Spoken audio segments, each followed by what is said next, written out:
Good morning class. आज हम लोग डिस्कस करेंगे अनएम्प्लॉयमेंट। ये मैक्रो इकोनॉमिक्स का एक टॉपिक है।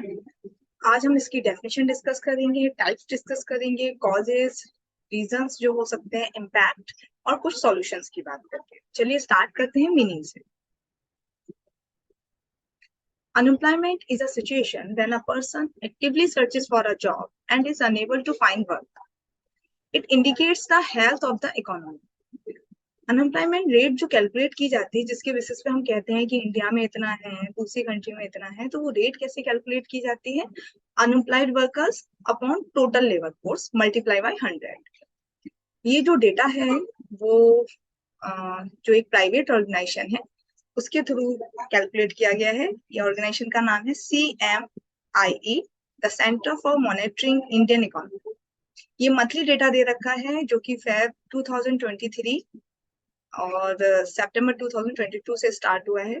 ये जो अनएम्प्लॉयमेंट रेट है 6.43, 7.92, 8%, 8.30%, 7.14% एंड 7.45% जो कि फरवरी 2023 में थी, जिसमें अर्बन की थी 7.93% एंड रूरल एरिया में थी 7.23%। आगे बात करते हैं हम इसके टाइप्स की। Types of unemployment in India.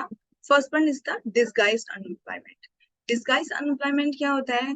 This is the type of the unemployment where people employed are more than actually needed. ये मोस्टली अनऑर्गेनाइज सेक्टर्स में और एग्रीकल्चर सेक्टर्स में पाए जाते हैं। मतलब क्या हुआ कि मान लीजिए कि एक हमारा खेत है, 1 बीघे का खेत है। इस पे पहले इसको जो पूरा एग्रीकल्चर जो भी संभाल रहा था, केवल एक व्यक्ति था, वो उसको संभाल रहा था। फ्यूचर में फिर उसके 4 बेटे हुए, तो यानी टोटल इसी खेत को कौन संभालने लगे? टोटल 5 लोग। जरूरत किसकी है? 1 से 2 लोग, लेकिन इसमें काम कितने लोग कर रहे हैं? 5 लोग। तो डिसगाइज अनएम्प्लॉयमेंट वो होता है कि एक ही पर्टिकुलर जगह पे जितना हमें जरूरत है उससे ज्यादा लोग लगे हुए हैं, maybe lack of the resources. तो ये एक टाइप होता है डिसगाइज अनएम्प्लॉयमेंट। अगली बात करते हैं स्ट्रक्चरल अनएम्प्लॉयमेंट। ये मेनली अकर्ड होता है due to the loopholes, और वी कैन से दैट जो हमारे सिस्टम में जो प्रॉब्लम्स होती हैं उसकी वजह से जो मिसमैच आ जाता है। किसमें? एक तो हमारी स्किल्स में, यानी जो वर्कर है उसकी स्किल्स में, and availability of the jobs. For example कोई एक बंदा है, अकाउंटेंट है, उसके पास पूरी स्किल्स है, एक्सपीरियंस है, अकाउंट्स कैसे मेंटेन करते हैं, सारी चीजें, लेकिन काफी वेट करने के बाद वैकेंसीज नहीं आ रही है अकाउंटेंट के लिए, ना प्राइवेट ना पब्लिकली। काफी वेट करने के बाद फिर वो कहता है चलो मार्केटिंग की वैकेंसी निकली हुई है, चलो मैं मार्केटिंग ही ज्वाइन कर लेता हूँ, करते करते सीख जाऊँ। अब इस केस में देखा जाए कि उसके पास स्किल किसकी? अकाउंटेंट बनने की, लेकिन काम क्या करता है? मार्केटिंग। तो ये जो रीजन है स्ट्रक्चरल अनएम्प्लॉयमेंट, वो स्किल्स की वजह से, लैक ऑफ द स्किल्स की वजह से नहीं क्रिएट होता है। वो इसलिए क्रिएट होता है कि जो सिस्टम है, जो गवर्नमेंट है, वो जॉब्स की वैकेंसीज वगैरह मेंटेन नहीं कर पा रही है, जॉब्स का वेल नहीं करा पा रही है हमारी सोसाइटी में। नेक्स्ट है सीजनल अनएम्प्लॉयमेंट। जैसे कि नाम से लग रहा है, जो कि सीजन्स की वजह से, मतलब कुछ जॉब्स होती है जो सीजन ओरिएंटेड होती हैं। फॉर एग्जांपल वूलन्स हो गया, ठीक है, कोल्डिंग्स वगैरह हो गई, समर्स में ही आती हैं, तो इनके जो प्लांट जो हैं दिसंबर लास्ट से स्टार्ट होते हैं और मार्च अप्रैल तक वो लोग अपना प्रोडक्ट बनाते हैं, क्योंकि फिर गर्मी में बिकता ही है। लास्ट में इधर साइड बात करें, सितंबर अक्टूबर में वो लोग अपना प्लांट ऑलमोस्ट बंद कर देते हैं। तो सीजनल अनएम्प्लॉयमेंट की जो एक पर्टिकुलर सीजन से रिलेटेड है हमारे बिजनेस, वो उसी सीजन में चलते हैं, बाकी सीजन उनको बंद करना पड़ता है अपना बिजनेस। तो ये सीजनल अनएम्प्लॉयमेंट होता है। आगे हम बात करते हैं बाकी टाइप्स की। नेक्स्ट है हमारा vulnerable unemployment. People are employed but informally, that is without proper job contracts. कुछ क्या होते हैं, लोग भर्तियां कर लेते हैं, वैकेंसी वगैरह निकालते हैं, लेकिन कोई प्रॉपर कॉन्ट्रैक्ट उन्हें नहीं देते, जिससे उनकी कोई जॉब सिक्योरिटी नहीं होती। लेकिन मे बी जॉब्स अवेलेबल नहीं है, मजबूरी है, तो वो लोग कंटिन्यू करते हैं जॉब्स को, बट कोई भी प्रॉपर कॉन्ट्रैक्ट या कोई भी सिक्योरिटी उनको नहीं। अगला है टेक्नोलॉजिकल अनएम्प्लॉयमेंट। ये सिचुएशन तब क्रिएट होती है जब जॉब इसलिए चली जाती है लोगों की कि नई टेक्नोलॉजी आ गई, कोई एडवांसमेंट हो गया प्रेजेंट टेक्नोलॉजी में। जैसे कोर बैंकिंग की बात करें, जब कोर बैंकिंग आई थी, मतलब बैंकों के जो भी डॉक्यूमेंट्स हैं वो एक डेटाबेस बन जाएगा और इंटरनेट पे हो जाएगा सारा, जो रजिस्टर वगैरह मेंटेन करते थे अब उसकी जरूरत नहीं। तो काफी जो एम्प्लॉयज थे उन्होंने तो सीखा, लेकिन बहुत प्रॉब्लम आई। काफी जो लोग थे उनको रिप्लेस कर दिया गया, नई वैकेंसी वगैरह निकाली गई, क्योंकि आजकल की यूथ काफी फैमिलियर है आजकल की टेक्नोलॉजी से। जो पुराने लोग थे, कुछ लोगों ने सीखा, कुछ लोगों ने क्या किया, वीआरएस वगैरह के लिए अप्लाई कर दिया, वॉलेंटियर रिटायरमेंट, कि भैया अब हम पे ना सीखा जाएगा। इस तरह की चीजें होती हैं कि अगर कहा जाए कि जब नई टेक्नोलॉजी आती है, तो अगर आप उसके संग कोप अप कर गए, सीख लिया तेजी से, तो ठीक है, अदरवाइज आपको रिप्लेस कर दिया जाता है। तो जो एडवांसमेंट की वजह से जो जॉब्स वगैरह जाती हैं, तो वो होता है टेक्नोलॉजिकल अनएम्प्लॉयमेंट। आगे हम बात करते हैं फ्रिक्शनल। फ्रिक्शनल का मतलब होता है गैप, एक तरह से गैप किसमें, कि आप जब प्रेजेंट जॉब कर रहे हैं, किसी भी रीजन से आप उसमें कंफर्टेबल नहीं है, तो आप स्विच करते हैं दूसरी जॉब। अब या तो आप वेट करें, जो जॉब कर रहे हैं उसके साथ साथ अपनी तैयारी करें और अप्लाई करते रहे। दूसरा ये है कि आप फोकस के साथ, अगर कोई अच्छा आपका टारगेट है, तो आप फोकस के साथ उसमें तैयारी करना चाहते हैं, तो क्या करेंगे, आप स्विच करेंगे, एक जॉब को छोड़ेंगे और वेट करेंगे दूसरी जॉब की वैकेंसी का। तो फ्रिक्शनल अनएम्प्लॉयमेंट क्या होता है, this is a situation when people are unemployed for the short span of time while searching for a need. आगे हमारा लास्ट टाइप है cyclical unemployment. Unemployment caused due to the business cycle, where the number of the unemployed had rise during the recession and declined with the growth of the economy. तो हम सबसे पहले समझ लेते हैं बिजनेस साइकिल क्या होता है। जब इकोनॉमी की ग्रोथ की बात करते हैं, उसमें कुछ हमारे एक कह सकते हैं स्टेप्स होते हैं इकोनॉमी के फ्लो करने के, जैसे बूम यानी हाई ग्रोथ, रिसेशन, डिप्रेशन, फिर इकोनॉमी धीरे धीरे रिकवर करती है, तो उसे कहते हैं रिकवरी फेज। एंड ये टॉप मोस्ट वाला अगेन ग्रोथ या बूम वाला फेज। पहले बूम में होती है, फिर धीरे धीरे इकोनॉमी डाउनवर्ड फ्लो करती है, तो वो रिसेशन हो गया, देन डिप्रेशन, फिर से रिकवर होती है, इन्वेस्टमेंट वगैरह ज्यादा उसमें गवर्नमेंट स्पेंडिंग वगैरह इंक्रीज कर देते हैं, तो वो रिकवरी मोड होता है। देन फिर से अगेन वही ग्रोथ, रिसेशन, डिप्रेशन, इस तरह से इकोनॉमी फ्लो करती है किसी भी कंट्री को। तो जो unemployment in recession and depression के केस में जो क्रिएट होता है, जो वैकेंसी जाती है, जो छटनी की जाती है एम्प्लॉयज की, वो हमारा कहलाता है साइक्लिकल अनएम्प्लॉयमेंट। कंपैरेटिवली इंडिया में इसलिए कम इसमें होता है क्योंकि इंडिया कैपिटलिस्टिक इकोनॉमी नहीं है। जो कैपिटलिस्टिक इकोनॉमी है, जैसे यूएसए है, यूके है, तो यहाँ पर रिसेशन डिप्रेशन की कंडीशन बहुत जल्दी अफेक्ट करती है वहाँ की पॉपुलेशन को, वहाँ के एम्प्लॉयमेंट को।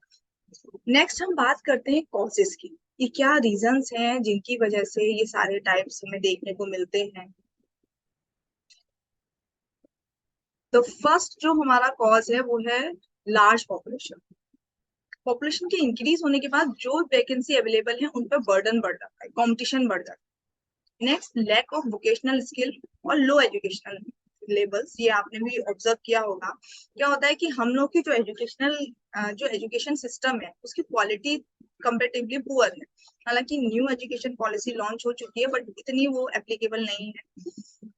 और दूसरा, हमारी जो एजुकेशन है वो थ्योरेटिकल बेस ज्यादा है। हालांकि प्रैक्टिकल बेस को और मजबूत करने के लिए थ्योरेटिकल बेस जरूरी है, लेकिन फिर भी उसके साथ साथ वोकेशनल स्किल्स को भी ऐड करना चाहिए, ताकि जो हमारी यूथ है वो और ज्यादा कैपेबल बने। नेक्स्ट हमारा रीजन है अनएम्प्लॉयमेंट रेट का लो productivity in the agriculture sector. अब एग्रीकल्चर सेक्टर की ग्रोथ करने के लिए जो चीजें हमें, जो फैसिलिटी चाहिए होती है, जैसे फाइनेंशियल है या इंफ्रास्ट्रक्चर फैसिलिटी है, ये सब बहुत, इनका जो लेवल है बहुत पुअर है, डेवलप नहीं है। अब इनको सपोर्ट करने के लिए हालांकि गवर्नमेंट फैसिलिटी है, लेकिन due to lack of the awareness इन तक पहुंच नहीं पाती, जिसकी वजह से इनकी प्रोडक्टिविटी डिक्रीज कर जाती है, डिक्रीजिंग मोड में रहती है। Next, legal complexities and inadequate state support, low infrastructural, financial, market linkage to small businesses.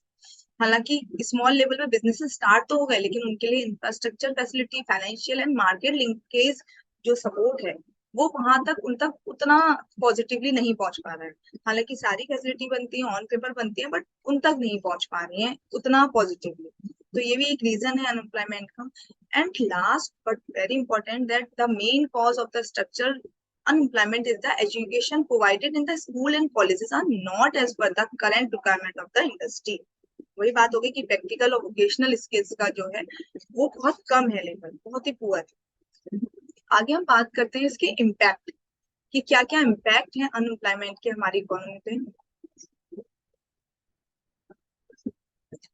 The problem of unemployment give rise to the problem of poverty. जाहिर सी बात है, अगर अनएम्प्लॉयमेंट बढ़ेगा यानी हमारे पास जॉब्स नहीं है, अनएम्प्लॉयमेंट की रेट अगर बढ़ेगी, इंक्रीज होगी, तो उसका असर किस पे पड़ेगा? हमारा जो वेजेस है या हमारा जो, या हम कह सकते हैं वेजेस को हटाइए, डिमांड कह सकते हैं, डिमांड है वो डिक्रीज होगी। हम डिमांड कर ही नहीं पाएंगे जब हमारे पास ज्यादा अमाउंट में पैसे नहीं होंगे, परचेजिंग पावर नहीं होगी, जिसकी वजह से क्या है कि जब हम डिमांड नहीं कर पाएंगे तो हमारा स्टैंडर्ड ऑफ लिविंग है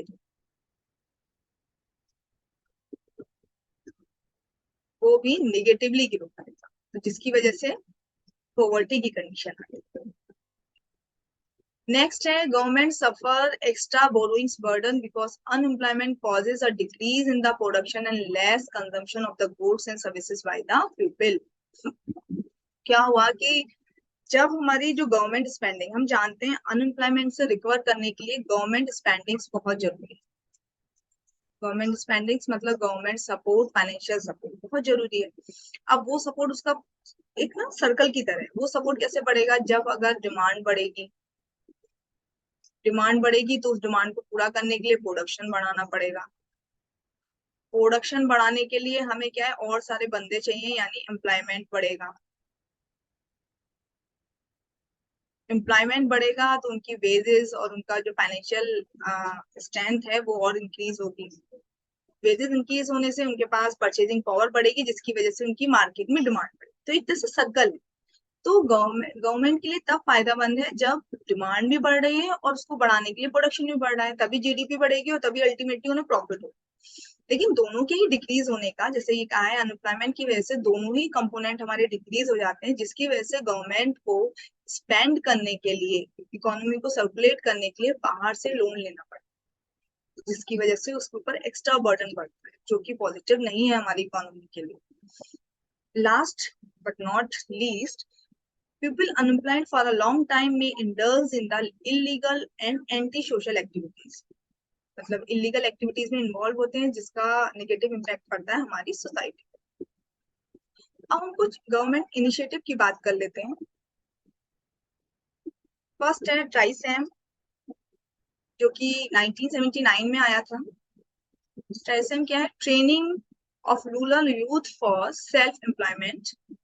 इसका ऑब्जेक्टिव था to help unemployed youth for the rural areas age between 18 to 35 years to acquire skills for self-employment, and the priority under this scheme was the given to women and youth belonging to SC and STs. Next है Integrated Rural Development Program IRDP, जो 1980 में आया था, और objective था to create full employment opportunity in rural areas.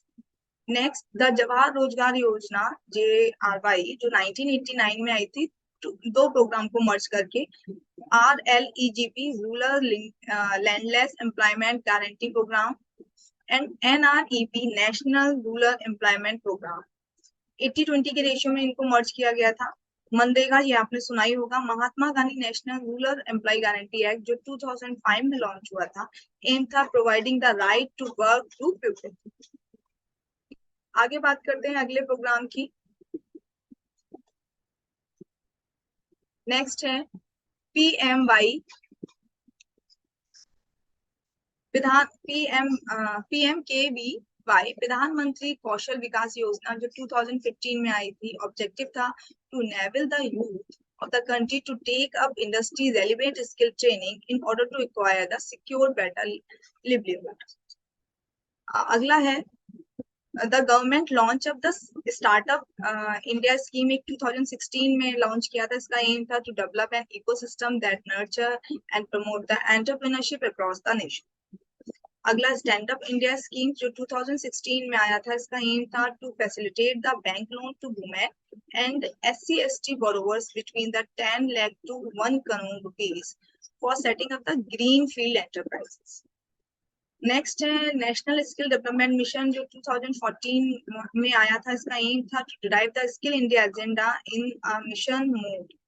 इस तरह बहुत सारी स्कीम्स चल रही हैं हमारी गवर्नमेंट की, जिसमें से मैंने कुछ इसमें इंक्लूड की थी। अब हम बात करते हैं जनरल सॉल्यूशंस की, कि अनएम्प्लॉयमेंट की प्रॉब्लम को फेस करने के लिए कौन से ऐसे जनरल सॉल्यूशन हैं जिनकी हेल्प से हम इसकी रेट को कम कर सकते हैं।